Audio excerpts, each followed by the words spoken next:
দেখে আমি ইনফার্টিলিটি পড়াচ্ছিলাম, তোমরা কি একটু দেখেছো নিজেরা?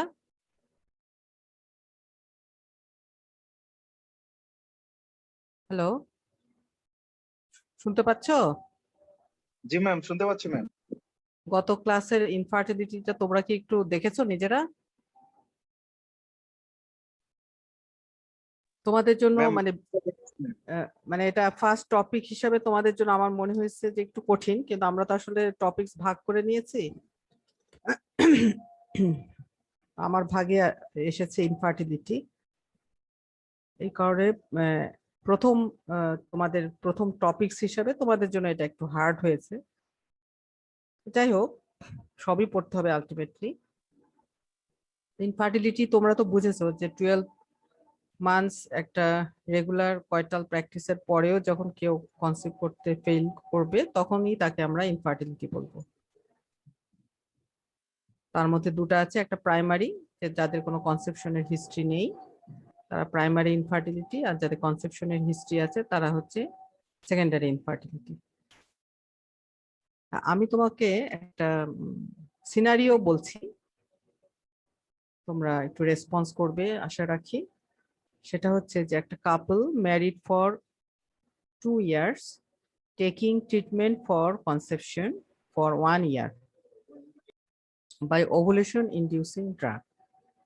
আমরা আজকে এই ট্রিটমেন্টে ওভুলেশন ইনডিউসিং ড্রাগ সম্পর্কে তোমাদেরকে বলবো, যে তারা হচ্ছে যখন আমরা ক্লিনিক্যাল হিস্ট্রি নিয়ে মনে হবে যে তাদের ওভুলেশন হচ্ছে না, তখন আমরা ওভুলেশনকে আনার জন্য কিছু ওভুলেশন ইনডিউসিং ড্রাগ দেই পেশেন্টকে। তাহলে 2 বছর ধরে একটা কাপল চেষ্টা করছে এবং লাস্ট 1 year সে ট্রিটমেন্টে গেছে ওভুলেশন ইনডিউসিং ড্রাগ দিয়ে। এখন যে তার ওভুলেশন হচ্ছে না, এটা হিস্ট্রি থেকে কিভাবে আমরা বুঝবো যে তার মেনস্ট্রুয়াল সাইকেলটা ইরেগুলার, যেটা কিনা 28 ডে থেকে 35 ডেজ ইন্টারভেলে হয়, সেই ক্ষেত্রে তার হয়তো 3-4 মাস পর পর হয়। এবং এরকম যখন তার অবস্থা, আমরা তার পাথওয়েটা ঠিক আছে কিনা সেই জন্য একটা পরীক্ষা করাই, এটাকে বলা হয় হিস্টেরোসালপিঙ্গোগ্রাম। তার মানে আমরা পারভেজেনারি ইউটেরাসে একটা রেডিও ওপেক ডাই দেই, একটা এক্সরে করি, যদি সেই ডাইটা একদম ভেজানা, সার্ভিক্স, ইউটেরাস, ফেলোপিয়ান টিউব দিয়ে পাস করে পেরিটোনিয়াল ক্যাভিটিতে যায়, তখন আমরা বুঝি যে পাথওয়েটা পেটেন্ট। ঠিক আছে? তাহলে এই যে পাথওয়েটা পেটেন্ট কিনা এটা দেখার জন্য আমরা একটা পরীক্ষা করি, সেটাকে বলা হয় হিস্টেরোসালপিঙ্গোগ্রাম। সাধারণত মেনস্ট্রুয়াল সাইকেলের ফার্স্ট উইকে অথবা আর্লি সেকেন্ড উইকে এটা করা হয়। সেটাতে দেখা গেছে যে পাথওয়েটা পেটেন্ট আছে। কিভাবে বুঝলাম? যে বাইল্যাটারাল টিউবাল ডাই স্পিলেজ হয়েছে, তার মানে পেরিটোনিয়াল ক্যাভিটিতে ডাই স্পিলেজ হয়েছে। এবং তার হাজবেন্ডের সিমেন্ট ফ্লুইড অ্যানালিসিস করাতেও দেখা গেছে যে কাউন্ট, তাদের মোটিলিটি, তাদের মরফোলজিক্যাল যে মরফোলজি সেটা ঠিক আছে। তাহলে আমরা যদি ওভুলেশন দেখি, পাথওয়ে দেখি, হাজবেন্ডের সিমেন্ট দেখি, এই তিনটা বড় বড় প্যারামিটার দেখে আমরা কি বুঝলাম? যে তার সিমেন্টটা ওকে, পাথওয়েটা ওকে, কিন্তু তার ইরেগুলার মেনস্ট্রুয়াল সাইকেল, এটা দেখে আমরা চিন্তা করলাম যে তার ওভুলেশনের প্রবলেম। সেই জন্য প্রথমে তাদেরকে আমরা ওভুলেশন ইনডিউসিং ড্রাগ দিয়েছি। এখন আমার কোশ্চেন হচ্ছে যে তোমাদের ডায়াগনোসিসটা কি, কি হবে এটা ডায়াগনোসিস?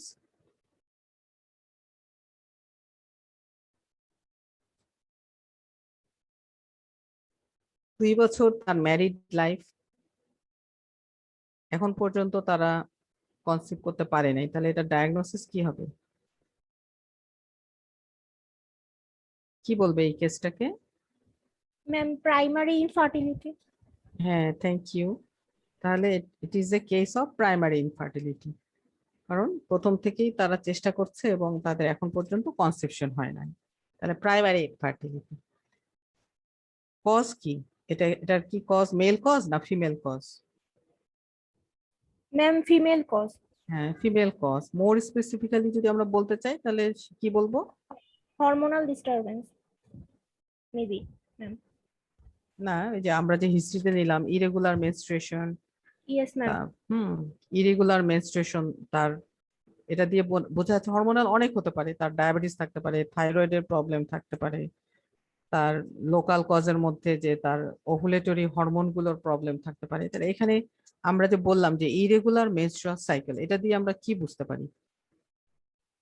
যখন Ovulatory function. হ্যাঁ হ্যাঁ, তার মানে Ovulatory অ্যানোভুলেশন হচ্ছে, তার মানে যখনই ওভুলেশন ঠিক মতো হবে তখন ঠিক মতো সাইক্লিক্যালি ইস্ট্রোজেন আসবে, সাইক্লিক্যালি প্রজেস্টেরন আসবে, প্রেগনেন্সি হলে অ্যামেনোরিয়া হবে, প্রেগনেন্সি না হলে 28 ডে থেকে 35 ডেজ ইন্টারভ্যালে মেনস্ট্রুয়েশন হবে। যখন রেগুলারলি একটা ওমেনের মেনস্ট্রুয়েশন হবে তার মানে তার ওভুলেশনের ফলে যে ইস্ট্রোজেন আসে, প্রজেস্টেরন আসে, সেগুলো ঠিক মতো আসবে। সুতরাং যদি ইস্ট্রোজেন প্রজেস্টেরন ঠিক মতো আসে তাহলে প্রেগনেন্সি হবে, প্রেগনেন্সি হলে কি হবে? অ্যামেনোরিয়া হবে, তারা পরের সাইকেল থেকে মেনস্ট্রুয়েশন হবে না। আর যদি ওভুলেশন হলো কিন্তু তার কনসেপশন হলো না, তাহলে কি হবে? নেক্সট সাইকেলে আবার মেনস্ট্রুয়েশন হবে, তাই তো? সেই জন্য রেগুলার মেনস্ট্রুয়াল সাইকেলটা ইম্পর্টেন্ট। কারো যদি রেগুলার মেনস্ট্রুয়াল সাইকেল থাকে তাহলে আমরা চিন্তা করব যে না, পেশেন্টটা হয়তো ওভুলেশন হচ্ছে ঠিক মতো। 90% ক্ষেত্রেই দেখা যাবে যে একটা রেগুলার মেনস্ট্রুয়াল ওমেনের ওভুলেশন হচ্ছে, এটা ইন্ডিকেট করে। ঠিক আছে, তাহলে আমাদের এই সিনারিওটার ডায়াগনোসিস হবে primary infertility, most probably female cause due to anovulation. Thank you. এর পরের আরেকটা আমরা যদি সিনারিও বলি, a couple has one child of 5 years. She has a history of puerperal sepsis. ওই বাবুটা যখন হয়েছে দেখা যায় যে নেগলেক্টেড, হ্যাঁ, হোম ডেলিভারি হয়েছে, তারপর হয়তো সে খেয়াল করেনি। আমরা যে পিউরপেরাল সেপসিস বলি, যে ওই সময় তার একটা ইনফেকশন হইলো, হয়তো তার যে জেনিটাল ট্র্যাক্ট সেটা সে যত্ন নিতে পারেনি, আনহাইজেনিক কন্ডিশন, এবং তার বডিতে কোনো সমস্যার কারণে তার জেনিটাল ট্র্যাক্টে একটা ইনফেকশন হয়েছে, সেটাকে বলা হয় পিউরপেরাল সেপসিস। ফার্স্ট ডেলিভারিতে তার একটা পিউরপেরাল সেপসিসের হিস্ট্রি আছে। পরবর্তীতে 3-4 বছর পর যখন ওই কাপলটা আবার চেষ্টা করলো আরেকটা বেবির জন্য, তখন দেখলো যে তার কনসেপশন হচ্ছে না। 1.5-2 বছর চেষ্টা করার পরেও যখন হচ্ছে না, তখন সে ট্রিটমেন্ট সিক করলো। তাহলে পেশেন্টটা হচ্ছে রেগুলার মেনস্ট্রুয়েটিং ওমেন, কিন্তু তার হিস্ট্রি যখন আমরা তাকে দেখলাম, রেগুলার মেনস্ট্রুয়াল ওমেন মানে কি, ওভুলেশন হচ্ছে, তার পাথওয়ে ঠিক আছে কিনা সেটা দেখার জন্য একটা হিস্টেরোসালপিঙ্গোগ্রাম করা হলো, দেখা গেল সেখানে স্পিলেজ হচ্ছে না। ঠিক আছে, স্পিলেজ না হওয়া মানে কি, কোথাও কোনো ব্লক আছে, টিউবের কোথাও কোনো ব্লক আছে। সিমেন অ্যানালিসিস করে দেখা গেল ওকে। তাহলে তোমাদের এটার ডায়াগনোসিস কি হবে বলো তো? Ma'am, secondary infertility due to female cause, maybe due to tubal complications. হ্যাঁ, খুবই ভালো। সেকেন্ডারি সাবফার্টিলিটি অথবা infertility due to bilateral tubal block. কারণ সাধারণত এই যে এইসব ইনফেকশন গুলো তো ব্লাড দিয়ে যায়, তাই না, ব্লাড বর্ন, অথবা ডাইরেক্টও যেতে পারে। যদি ডাইরেক্ট যায়, যেই পাশে টিউবকে বেশি এফেক্ট করবে সেটা বন্ধ হয়ে যাবে। আর যদি ব্লাড দিয়ে যায় তাহলে কিন্তু দুই পাশেই সমানভাবে এফেক্ট করে দুইটা টিউবই বন্ধ করে দিবে। ঠিক আছে, এইখানে দেখা গেছে যে বাইল্যাটারাল টিউবাল ব্লক, যে কোনো একটা টিউব খোলা থাকলে তো প্রেগন্যান্সি হতেই পারে। এখানে আমরা যেটা পেলাম যে বাইল্যাটারাল টিউবাল ব্লক পাওয়া গেছে, সুতরাং এটার কজ হচ্ছে পাথওয়েতে প্রবলেম। সুতরাং বাইল্যাটারাল টিউবাল ব্লকের জন্য তার সাবফার্টিলিটি হয়েছে, যেহেতু তার প্রিভিয়াস একটা চাইল্ড আছে সেই জন্য এটা হচ্ছে secondary subfertility due to female cause for bilateral tubal block. আমরা যদি আরেকটা সিনারিও আলোচনা করি, a couple attending in an infertility center and found female partner has regular menstruation with mid-cyclic lower abdominal pain. Hysterosalpingogram shows bilateral tubal dispillage in the peritoneal cavity. Semen analysis found oligospermia with poor motility. তাহলে এই কেসটা কি আমরা infertility বলবো?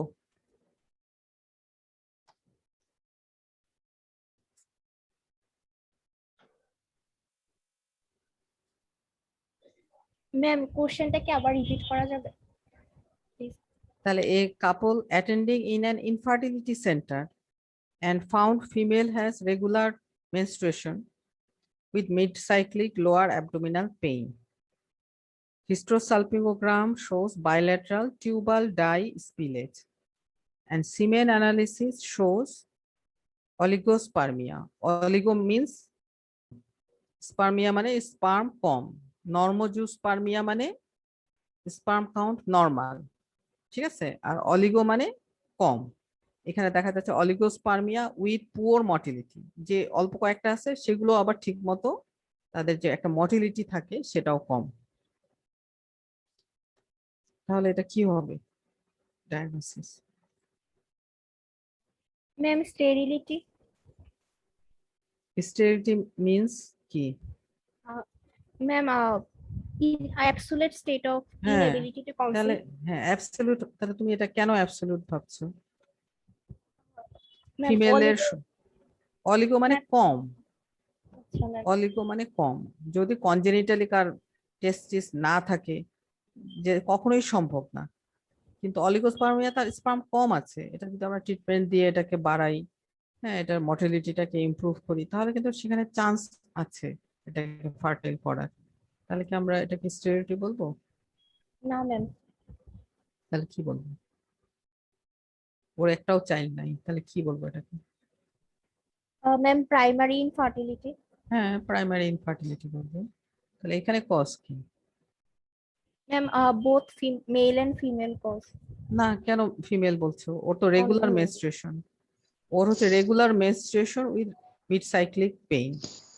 Ma'am ovulation, এটা এটা এটা means, এটা মিন্স ওভুলেশন হচ্ছে, এটা মিন্স ওভুলেশন হচ্ছে, regular menstruation with mid cyclic pain মানে ওভুলেশন আছে। আচ্ছা। তারপরে বাইলেটারাল টিউবাল ডাই স্পিলেস, তার মানে আমি যেই ডাইটা দিয়েছি সেটা ভ্যাজানা, সার্ভিক্স, ইউট্রাস, ফ্যালোপিয়ান টিউব সব পার হয়ে পেরিটোনিয়াল ক্যাভিটিতে ঢুকতে পেরেছে। তার মানে কি? ম্যাম শুধু মেল কজ হবে। হ্যাঁ তাহলে এটা মেল কজ, তার মানে টিউব তার প্যাটেন্ট আছে, ওভুলেশন হচ্ছে, যেহেতু রেগুলার মেনস্ট্রুয়েশন। ওভুলেশনের দিন অনেক সময় অনেক মেয়ে একটা mid cyclic pain, lower abdominal pain feel করে, যে তার যে ওভুলেশন হচ্ছে এটা বোঝার জন্য এখানে দুইটা সিমটম আছে, একটা হচ্ছে রেগুলার মেনস্ট্রুয়েশন আর একটা হচ্ছে mid cyclic lower abdominal pain. এই দুইটা সিমটম দিয়ে আমরা বুঝতে পারছি যে তার ওভুলেশন হচ্ছে ঠিক মতো। তার একটা হিস্টেরোসালপিঙ্গোগ্রাম করে বোঝা যাচ্ছে তার টিউব প্যাটেন্ট আছে।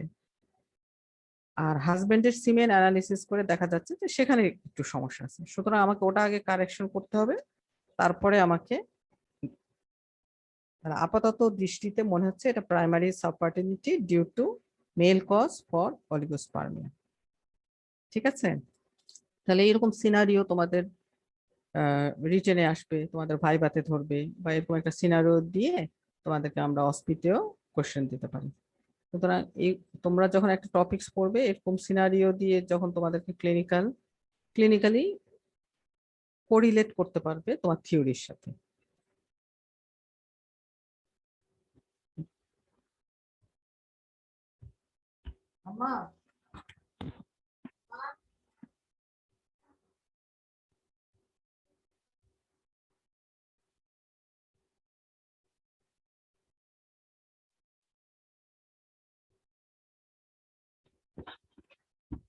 আজকে আমরা পড়বো যে এরকম একটা ইনফার্টাইল কাপলকে যদি আমরা ট্রিটমেন্ট দিতে যাই, তাহলে প্রথমে আমাকে কজ আইডেন্টিফাই করতে হবে।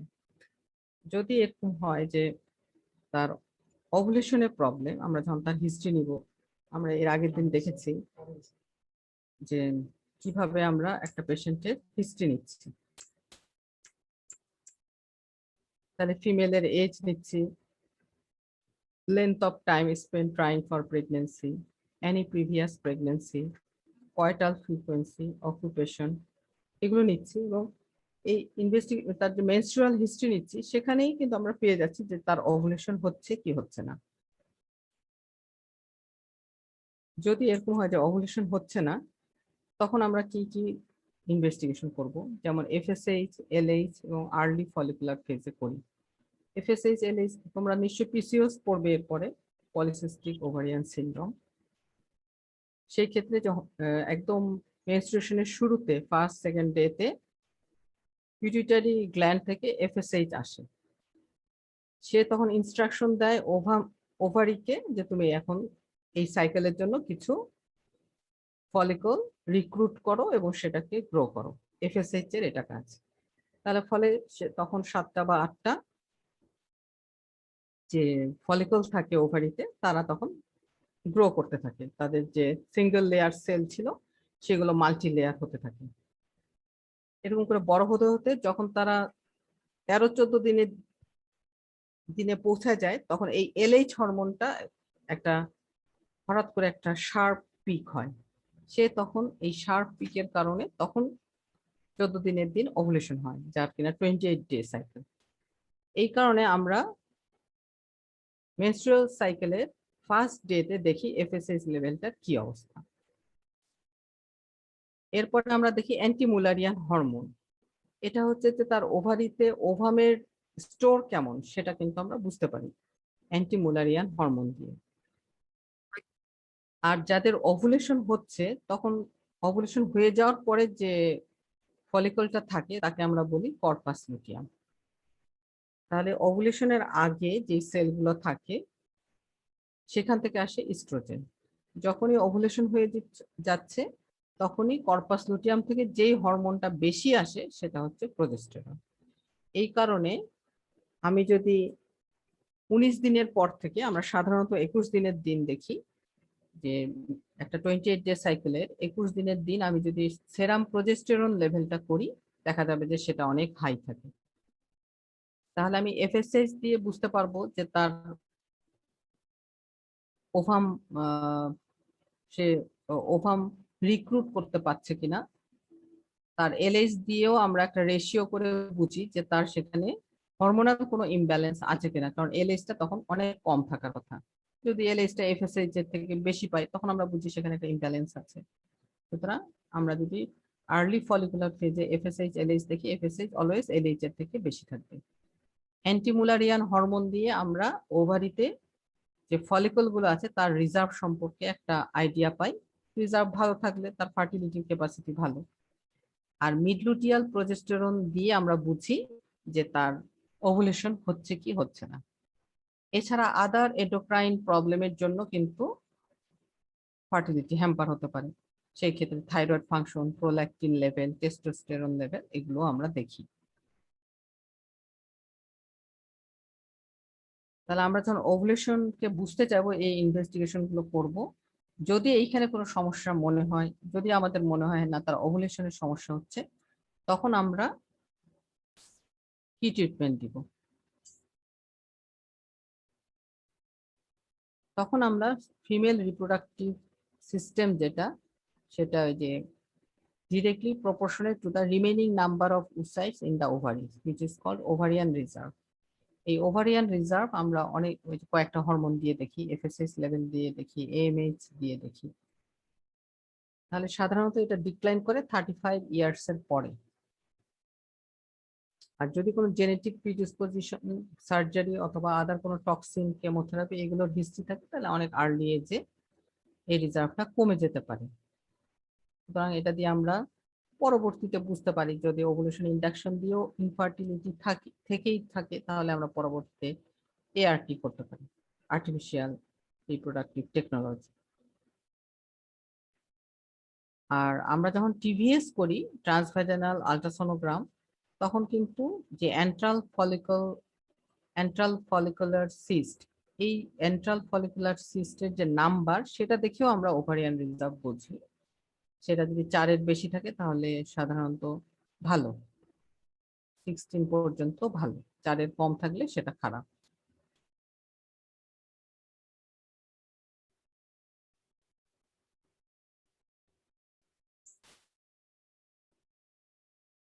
তাহলে প্রথমে আমরা ওভুলেশন এই একটা যখন আমরা মেডিকেল ম্যানেজমেন্ট দিব তাহলে আমরা কি করব? ওভুলেশন ইন্ডাকশন করব। সাধারণত আমরা ক্লমিফেন সাইট্রেট দিয়ে করি।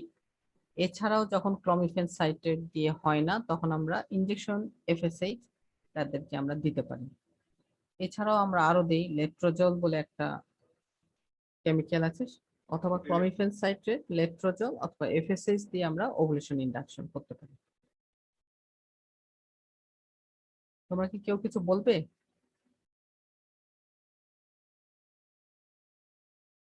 তাহলে প্রথমে বললাম ওভুলেশন ইন্ডাকশন, যখন এখানে হচ্ছে না আমরা একটা পিসিওএস অথবা ইডিওপ্যাথিক অ্যানোভুলেশন, পিসিওএস, ইডিওপ্যাথিক এইসব কজের কারণে আমরা কিন্তু ওভুলেশন ইন্ডাকশন করছি। কোনো কোনো ক্ষেত্রে আমরা ইন্ট্রা ইউট্রাইন ইনসেমিনেশন করি।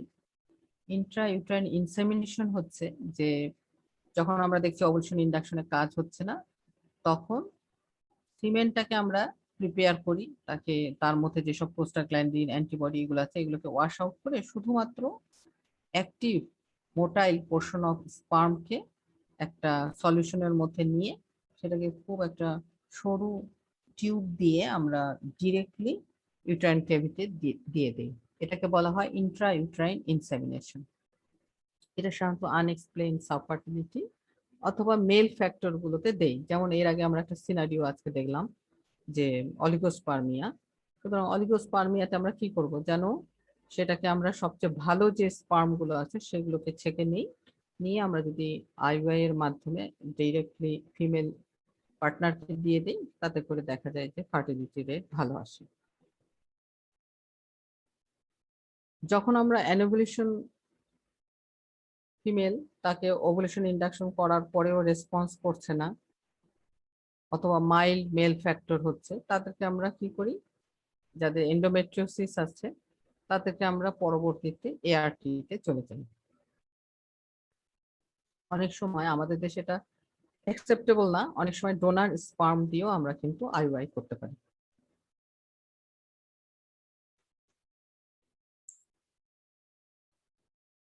এগুলো যখন দেখা যাচ্ছে যে সাকসেসফুল হচ্ছে না, তখন আমরা ইনভিট্রো ফার্টিলাইজেশন করি। তার মানে যে ওভাম এবং স্পার্ম আমরা কালেক্ট করে ইউট্রাসের বাহিরে আমরা সেটাকে ফার্টিলাইজ করি এবং একটা নির্দিষ্ট সেল একটা নির্দিষ্ট স্টেজে যাওয়ার পরে সেই যে ইমপ্ল্যান্ট, সেই এমব্রায়োটাকে নিয়ে ফার্টিলাইজড ওভামটাকে নিয়ে আমরা আবার ইউট্রাসে ইমপ্ল্যান্ট করিয়ে দিই। এটাকে বলা হয় ইনভিট্রো ফার্টিলাইজেশন।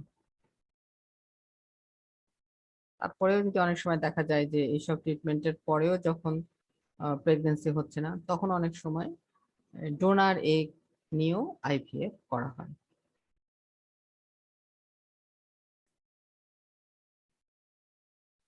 যদি কারো টিউবাল প্যাথোলজি থেকে থাকে তাহলে কি আমরা করি, টিউবোপ্লাস্টি নামের যে সার্জিক্যাল অপারেশন সেগুলো করতে পারি। সার্জিক্যালের মধ্যে আমরা যেটা করি যে ল্যাপারোস্কোপি করে আমরা কি দেখি যে আমরা জেনিটাল যে ট্র্যাক্ট সেটা ঠিক মতো আছে কিনা, কোনো অ্যাডিশন আছে কিনা, এন্ডোমেট্রিওসিস বলে একটা প্যাথোলজিক্যাল কন্ডিশন আছে সেটা আছে কিনা, বড় কোনো ওভারিয়ান সিস্ট আছে কিনা এগুলো দেখি। কারো যদি ইউট্রাসে বড় টিউমার থাকে সেগুলো আমরা দেখতে পারি, হিস্ট্রোস্কোপি করে দেখতে পারি, ল্যাপারোস্কোপি করে দেখতে পারি, ল্যাপারোটমি করে দেখতে পারি। হ্যাঁ, তাহলে হিস্ট্রোস্কোপি হচ্ছে ক্যামেরার মাধ্যমে আমরা যখন ইউট্রাসের ক্যাভিটিটা দেখব তখন তাকে বলা হয় হিস্ট্রোস্কোপি। আর ল্যাপারোস্কোপি হচ্ছে যে আমরা নাভির কাছে ফুটো করে যখন ক্যামেরা ঢুকিয়ে আমরা পেটের ভেতরটা দেখব তখন তাকে আমরা বলি ল্যাপারোস্কোপি। আর যখন আমরা পেট কেটে পেটের ভেতরটা দেখি তখন তাকে বলা হয় ল্যাপারোটমি। তাহলে এর মাধ্যমে আমরা ট্রিটমেন্ট দিয়ে থাকি। মায়োমেক্টমি করতে পারি, বড় কোনো ফাইব্রয়েড থাকলে সেটাকে কোনো কেমিক্যাল দিয়ে সেটাকে এম্বোলাইজেশন করে সাইজ ছোট করে নিতে পারি। অনেক সময় আমাদেরকে টিউবাল সার্জারি করতে হয় যদি ধরো টিউবে কোনো অ্যাডিশন থাকলো অথবা কোনো টিউবে ব্লক থাকলো অথবা তার বিএলটিএল করা, তার টিউবাল লাইগেশন করা হয়েছে, আবার সে ফার্টিলিটি চাচ্ছে, তখন আমরা সেই লাইগেশনটাকে আবার টিউবটাকে আবার পেটেন্ট করে দেওয়ার জন্য যে মাইক্রো সার্জারি টিউবাল সার্জারি করতে পারি। এছাড়া আমরা অনেক সময় দেখা যায় যে ওভারিতে অনেকগুলো ফলিকল হচ্ছে কিন্তু ওভুলেশন হচ্ছে না, সেগুলো একটা হরমোনাল ইমব্যালেন্স তৈরি করে, এটাকে বলা হয় পিসিওএস বা পলিসিস্টিক ওভারিয়ান সিনড্রোম। তখন যখন এসব ড্রাগ দেওয়ার পরেও তাদেরকে আমরা ওভুলেশন ইনডিউসিং ড্রাগ দেওয়ার পরেও ওভুলেশন হচ্ছে না, তখন আমরা তাদেরকে ল্যাপারোস্কোপিক ওভারিয়ান ড্রিলিং করতে পারি।